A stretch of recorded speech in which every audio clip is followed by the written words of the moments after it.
Hi friends, ഞാനിന്ന് share ചെയ്യാൻ പോകുന്നത് നല്ല അടിപൊളി ടിപ്സുകളുമായിട്ടാണ്. വീട്ടമ്മമാർക്ക് വളരെ ഉപകാരപ്രദമായ നല്ല അടിപൊളി ടിപ്സാണ്. അപ്പോൾ വീഡിയോ സ്കിപ്പ് ചെയ്യാതെ കാണുക. അപ്പോൾ പപ്പായ ഇല വെച്ചിട്ട് നമുക്ക് വളരെ ഒരുപാട് കാര്യങ്ങൾ ചെയ്യാനായിട്ട് പറ്റും കേട്ടോ. അപ്പോൾ ഒരൊറ്റ ഇല മാത്രം മതി. അത് ഇതേപോലെ നമുക്കൊന്ന് കീറിയെടുക്കാം. ഇതേപോലെ ചെറുതായിട്ടൊന്ന് കീറിയെടുക്കാം. അപ്പം ഈ ഒരൊറ്റ ഇല വെച്ചിട്ട് വീട് ഫുള്ള് നമുക്ക് കംപ്ലീറ്റ് ആയിട്ട് ക്ലീൻ ചെയ്യാനായിട്ട് പറ്റും കേട്ടോ. അപ്പോൾ നല്ലൊരു സൊല്യൂഷൻ നമുക്കിത് വെച്ചിട്ട് തന്നെ റെഡിയാക്കാം. അടിപൊളിയാണ്. പാത്രങ്ങളാണേലും വെളുക്കാനാണേലും എല്ലാം ഈ ഒരു ഇല അടിപൊളിയാണ്. അപ്പം ഞാനത് ചെയ്ത് കാണിച്ചു തരാം. അപ്പം നമുക്ക് ഇതേപോലെ എല്ലാം കീറിയിട്ടെടുക്കാം. അപ്പോഴത്തേനും നമുക്ക് അടുപ്പത്ത് ചരുവത്തിനകത്ത് വെള്ളം വയ്ക്കാം. അപ്പം ആ വെള്ളത്തിനകത്തോട്ട് വേണം നമുക്കിതിട്ടൊന്ന് നല്ലോണം ഒന്ന് തിളപ്പിച്ച് അതിൻ്റെ ആ സത്തെല്ലാം ആ വെള്ളത്തിനകത്ത് കിട്ടണം. അപ്പോൾ നമുക്ക് ഇതേപോലെ ഒന്ന് തിളയ്ക്കുമ്പോൾ മാത്രം തിളച്ചുടഞ്ഞ് തന്നെ നമുക്ക് ഇറക്കാം കേട്ടോ. അപ്പോൾ അതിനകത്തുനിന്ന് എല്ലാം അതിൻ്റെ ആ ഇലയുടെ എല്ലാ കളറും അതേപോലെ അതിൻ്റെ ഗുണങ്ങളും എല്ലാം വെള്ളത്തിൽ നമുക്ക് കിട്ടും. അത് കഴിയുമ്പോഴത്തേനും നമുക്ക് ഈ ഇല വേസ്റ്റാക്കി കളയുകയും വേണ്ട. അത് വെച്ചിട്ട് കാര്യങ്ങളുണ്ട്. അപ്പോൾ ഇതേപോലെ ഇതുകൊണ്ട് വെള്ളത്തിൽ മുക്കി വെച്ചിട്ടുണ്ട്. ഇതിനകത്ത് വേറെ ഒരു സാധനം ഇട്ട് കൊടുക്കണ്ട. ഈ വെള്ളം ഒന്ന് നല്ല രീതിയിലൊന്ന് തിളച്ച് വരട്ടെ. അപ്പോൾ അതാണ്ട് അതിൻ്റെ തിളച്ച് അതിൻ്റെ കളറെല്ലാം അതിനകത്ത് ഇറങ്ങി ഉണ്ടോ വന്നിട്ടുണ്ട്. ഇനി നമുക്ക് ഇതിനകത്തുനിന്ന് എടുത്തിട്ട് ഊറ്റിയെടുക്കാം. അപ്പോൾ ഒരുപാട് തിളച്ചിട്ടുണ്ട്. ഇനി നമുക്കിതിനകത്ത് വിനാഗിരി അതേപോലെ തന്നെ ബേക്കിംഗ് പൗഡർ ഇതൊക്കെ ചേർക്കാനുണ്ട്. അതപ്പോൾ നമുക്ക് അതിനകത്ത് വെച്ച് ഒഴിക്കരുത് കേട്ടോ. നമ്മൾ അതിനകത്ത് അടുപ്പത്തിരിക്കുമ്പോൾ അത് ഒഴിച്ചു കൊടുക്കരുത്. അത് ഊറ്റിയതിന് ശേഷം ആ ഒരു വെള്ളത്തിനകത്താണ് നമുക്കിത് ചേർത്ത് കൊടുക്കേണ്ടത്. അപ്പോൾ ഇത് നമുക്ക് വലിയ അരിപ്പ വെച്ച് തന്നെ അരിച്ചെടുക്കാം കേട്ടോ. കാരണം വലിയ ഇലയാണല്ലോ. അപ്പോൾ അതിൻ്റെ വെള്ളം നമുക്ക് മാറ്റാം. അതേപോലെ തന്നെ ആ ഇലയും നമുക്ക് ആവശ്യമുണ്ട്. അപ്പോൾ എല്ലാം ഊറ്റിയെടുത്തിട്ടുണ്ട് കേട്ടോ. ഇനി നമുക്കിതിനകത്തൊരു 2-3 കാര്യങ്ങളാണ് ചേർത്ത് കൊടുക്കേണ്ടത്. അപ്പോൾ ഇത്രയും മാത്രം മതി. നമുക്ക് ഒരുപാട് സാധനങ്ങളൊക്കെ ക്ലീൻ ചെയ്യാനായിട്ട് പറ്റും. അപ്പോൾ ഇതിനകത്തോട്ട് ഞാൻ വിനെഗർ ഒഴിച്ചു കൊടുക്കുകയാണ്. അത് 1 ടേബിൾ സ്പൂൺ അളവിൽ വിനെഗർ ഒഴിച്ചു കൊടുക്കാം. ഇനി നമുക്കിതിനകത്തോട്ട് ബേക്കിംഗ് പൗഡർ ഇട്ട് കൊടുക്കാം. അത് ഒരു സ്പൂൺ അളവിൽ മതി. അപ്പോൾ നമ്മുടെ വിനെഗറും അതേപോലെ ബേക്കിംഗ് പൗഡർ ഇട്ട് കൊടുത്തിട്ടുണ്ട്. ഇനി നമുക്കൊരു നല്ലൊരു മണത്തിന് വേണ്ടിയിട്ട് ഷാമ്പു അതേപോലെ ചെറിയൊരു പതയും കിട്ടും. നല്ലൊരു മണവുമാണ്. അതേപോലെ ഒരു ചെറിയ പതയും കിട്ടും. നമ്മളെല്ലാം തേച്ച് കഴിയുമ്പോൾ ഒരു പത വേണമല്ലോ. അപ്പോൾ അതിന് വേണ്ടിയിട്ട് മാത്രമാണ് ഇത് ഒഴിച്ചു കൊടുക്കുന്നത്. ഇതില്ല എങ്കിൽ ഡിഷ് വാഷ് ഒഴിച്ച് കൊടുത്താലും മതി. അപ്പോൾ ഈ ഒരു ഇല വെച്ചിട്ട് വേണം നമുക്ക് ഈ പാത്രങ്ങളെല്ലാം തേച്ച് എടുക്കാനായിട്ട്. അപ്പോൾ നല്ല രീതിയിൽ വെട്ടിത്തിളങ്ങും കേട്ടോ പാത്രങ്ങൾ. എത്ര കറ പിടിച്ച പാത്രങ്ങളാണേലും അതേപോലെ തന്നെ സ്റ്റീലിൻ്റെയും കുപ്പിയുടെയും ഗ്ലാസിൻ്റെ എല്ലാം നമുക്ക് ഇത് വെച്ച് തന്നെ ക്ലീൻ ചെയ്തെടുക്കാനായിട്ട് പറ്റും കേട്ടോ. അപ്പോൾ ഈ ഒരു വെള്ളം സ്വല്പം നമുക്ക് ഇതിനകത്തോട്ട് ഒഴിച്ചു കൊടുക്കാം. കുറച്ച് മതിയാവും. ഈ വെള്ളം അത്ര നല്ലൊരു എഫക്റ്റാണ് ഇതിനുള്ളത്.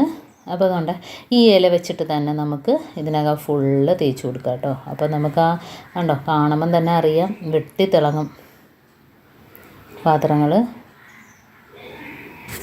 അപ്പം ഇതുപോലെ തന്നെ നമുക്ക് ചെറിയ പാത്രങ്ങളും ഗ്ലാസും തട്ടും എല്ലാം നമുക്ക് തേച്ചെടുക്കാം. ഇതിപ്പോൾ ഞാൻ ഒരുപാട് ലെങ്ത് ആക്കുന്നില്ല വീഡിയോ.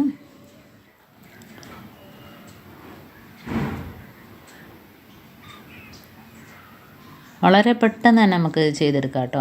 അപ്പം നമ്മൾ മറ്റ് ഡിഷ് വാഷും കാര്യങ്ങളൊക്കെ ആയിട്ട് നമ്മൾ തേച്ച് എടുക്കുന്നതിനേക്കാളും നല്ലൊരു സൊല്യൂഷനാണിത്. കാരണം പപ്പായയില വെച്ച് തേക്കുമ്പം തന്നെ പാത്രങ്ങളൊക്കെ വെട്ടിത്തിളങ്ങും. പ്രത്യേകിച്ച് അതിൻ്റെ വെള്ളവും പിന്നെ അതിനകത്ത് നമ്മൾ വിനെഗറും ബേക്കിംഗ് പൗഡറും പിന്നെ നമ്മൾ ഷാമ്പു ചേർത്തിട്ടുണ്ട്. ഷാമ്പു നല്ലൊരു മണമാണ്.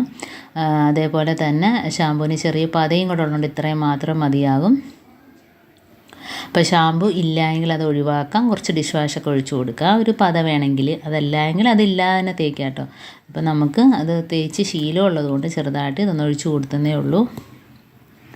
അപ്പോൾ കണ്ടോ നല്ല രീതിയിൽ പാത്രങ്ങളെല്ലാം വെട്ടി തിളങ്ങിയിട്ടുണ്ട്. ഇതേപോലെ തന്നെ നമുക്ക് സിങ്കും കുറച്ച് ഈ ഒരു ലിക്വിഡ് ഒഴിച്ചിട്ട് നമുക്ക് തേച്ചെടുക്കാവുന്നതാണ്. അപ്പോൾ ആ പപ്പായയില വെച്ചിട്ട് തന്നെ നമുക്കത് തേച്ചെടുക്കാം കേട്ടോ. നല്ല തേക്കുമ്പോൾ നമുക്കതിൻ്റെ ആ വ്യത്യാസം നമുക്കറിയാൻ പറ്റും. ടാപ്പ് അതേപോലെ തന്നെ ടൈല് എല്ലാം നല്ല രീതിയിൽ ക്ലീനായിട്ട് കിട്ടും. പ്രത്യേകിച്ച് ആ ഭാഗത്ത് പിന്നെ നമുക്ക് അണുക്കൾ ഒന്നും തന്നെ കാണത്തില്ല കേട്ടോ. കാരണം ഈ ഇലയ്ക്ക് നല്ലൊരു ഗുണമുള്ള സാധനമാണ്. അതുകൊണ്ട് തന്നെയാണ് നമുക്ക് ഈ ഒരു ഇല വെച്ചിട്ട് തന്നെ എല്ലാം ക്ലീനാക്കാമെന്ന് പറയുന്നത് തന്നെ. അപ്പോൾ കണ്ടോ, സിങ്കൊക്കെ നല്ല രീതിയിൽ വെട്ടിത്തിളങ്ങുന്നുണ്ട്. ഇതേപോലെ തന്നെ നമുക്ക് വാഷ് ബേസിൻ തേച്ച് കഴുകാം. അതേപോലെ തന്നെ കണ്ടോ, ടാപ്പൊക്കെ നല്ല രീതിയിൽ വെട്ടിത്തിളങ്ങുന്നുണ്ട് കണ്ടോ. ടൈല് എല്ലാം തേച്ച് കഴുകി. എന്നിട്ട് ഇത്രയും ഉണ്ട്. ഒരു സ്വല്പം വെച്ചിട്ടാണ് അതെല്ലാം ചെയ്തത്. ഇനി നമുക്ക് ഇതിനകത്ത് കുറച്ച് വാഷ് ബേസിനിൽ ഒഴിച്ച് കൊടുത്തിട്ട് ബ്രഷ് വെച്ചൊന്ന് തേച്ച് കൊടുക്കാം. വാഷ് ബേസിനും അതുപോലെ നല്ല രീതിയിൽ കറയൊക്കെ ആയിട്ട് കിടക്കുക കേട്ടോ. അപ്പോൾ ഇത് ഒഴിക്കുമ്പം തന്നെ ഒഴിച്ച് 10 മിനിറ്റ് ഇട്ട് അത്രയും നല്ലതാണ്. ഇപ്പം നമ്മൾ അത്രയും വെയിറ്റ് ചെയ്യുന്നില്ല, പെട്ടെന്ന് തന്നെ ചെയ്ത് കാണിക്കുകയാണ് ചെയ്യുന്നത്. ഇപ്പം ഇതേപോലെ തന്നെ പാത്രത്തിനകത്താണെങ്കിൽ നമ്മൾ കുറച്ച് ഒഴിച്ചിടുകയാണെങ്കിൽ അഴുക്കെല്ലാം ഇളകി പോയി കിടക്കും കേട്ടോ. അപ്പം നല്ല രീതിയിൽ കറയൊക്കെയുള്ള പാത്രങ്ങളാണെങ്കിലും ഇതേപോലെ തന്നെ നമുക്ക് ചെയ്തെടുക്കാവുന്നതാണ്. ഇതിപ്പോൾ ഞാൻ ഒട്ടും വെയിറ്റ് ചെയ്യാതെ തന്നെ അപ്പം തന്നെ തേച്ച് കഴുകിയെടുക്കുകയാണ്. വാഷ് ബേസിൽ നല്ല രീതിയിൽ കറയെല്ലാം പോയി കിട്ടിയിട്ടുണ്ട് കണ്ടോ. വളരെ ഈസി ആയിട്ട് തന്നെ നമുക്ക് ക്ലീൻ ആക്കാൻ പറ്റുന്ന നല്ലൊരു സൊല്യൂഷൻ തന്നെയാണ്. പ്രത്യേകിച്ച് കെമിക്കലും കാര്യങ്ങളൊന്നുമില്ല. ചിലവർക്ക് ഡിഷ് വാഷൊക്കെ കൈ കൊണ്ട് തൊടുമ്പം തന്നെ അലർജി പ്രശ്നങ്ങളൊക്കെ ഉണ്ടാകുകയാണെങ്കിൽ ഇതേപോലെ നമുക്ക് ഈ പപ്പായയുടെ ഇലയൊക്കെ ഉണ്ടെങ്കിൽ നമുക്ക് വെച്ച് തേച്ചെടുക്കാം കേട്ടോ. സ്ക്രബ്ബർ തൊട്ടാൽ അലർജി ഉള്ളവർക്കൊക്കെ ആണെങ്കിൽ നമുക്ക് ഇതേപോലെ ഈ ഒരു ഇല നുള്ളി എടുത്തിട്ട് നമുക്ക് പാത്രങ്ങളൊക്കെ തേച്ച് കഴുകാം.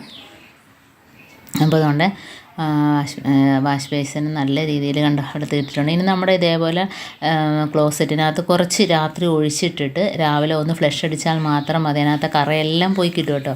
അപ്പം നമ്മൾ ഒന്ന് തേച്ച് കഴിഞ്ഞ് നിൽക്കാനൊന്നും വേണ്ട ആവശ്യമില്ല. അതിനകത്തുള്ള കറയെല്ലാം പോകുന്നുണ്ടോ. ഇതിപ്പം ഞാൻ ഒഴിച്ചിട്ട് 10 മിനിറ്റ് ആയതേ ഉള്ളൂ. ഞാൻ അപ്പം തന്നെ ഫ്ലഷ് അടിച്ച് കണ്ടോ. നല്ല രീതിയിൽ അതിനകത്തുള്ള കറയെല്ലാം പോയിട്ട് ക്ലോസറ്റൊക്കെ നല്ല രീതിയിൽ വെട്ടിത്തിളങ്ങുന്നുണ്ട്. അതേപോലെ നമ്മുടെ ടൈല്, ബാത്റൂമിൻ്റെ ടൈല് അതുകൊണ്ട് ഏറ്റവും നല്ല രീതിയിൽ അഴുക്ക് പിടിച്ച ടൈലിനകത്ത് കുറച്ച് ഇതുപോലെ ഒഴിച്ചു കൊടുത്തതിന് ശേഷം ജസ്റ്റ് ഒന്ന് തേച്ച് വെള്ളം ഒഴിച്ചെടുക്കുകയാണെങ്കിൽ വളരെ ഈസി ആയിട്ട് തന്നെ നമുക്ക് പെട്ടെന്ന് തന്നെ ക്ലീനായിട്ട് കിട്ടും. കണ്ട, ആ കൂടുതലായിട്ട് കറ പിടിച്ച ടൈലാണ് ഞാൻ കാണിക്കുന്നത്. അപ്പോൾ എത്ര പഴകിയ ടൈലാണേലും നമ്മൾ സ്വല്പം ഒഴിച്ചിട്ടിട്ട് ഇതേപോലെ ഒന്ന് ആക്കിയെടുത്താൽ മതി. അപ്പോൾ ഇത്രയേ ഉള്ളൂ ഇന്നത്തെ എൻ്റെ ഈ ടിപ്പ്. അപ്പോൾ നിങ്ങൾക്ക് ഇഷ്ടമായെങ്കിൽ ഒന്ന് ലൈക്ക് ചെയ്യാനും കമൻറ്റ് ചെയ്യാനും സബ്സ്ക്രൈബ് ചെയ്യാനും മറക്കരുത്. അതേപോലെ ബെല്ലൈക്കൻ എനേബിൾ ചെയ്യാനും മറക്കരുത്. എന്നാൽ മാത്രമേ ഞാനിടുന്ന ഓരോ വീഡിയോസും നിങ്ങളുടെ മുമ്പിൽ നോട്ടിഫിക്കേഷനായി എത്തുകയുള്ളൂ. അപ്പം ഇനിയും ഇതുപോലുള്ള നല്ല നല്ല ടിപ്സുകളുമായിട്ട് വീണ്ടും കാണാം. അതുവരേക്കും താങ്ക്സ് ഫോർ വാച്ചിങ്.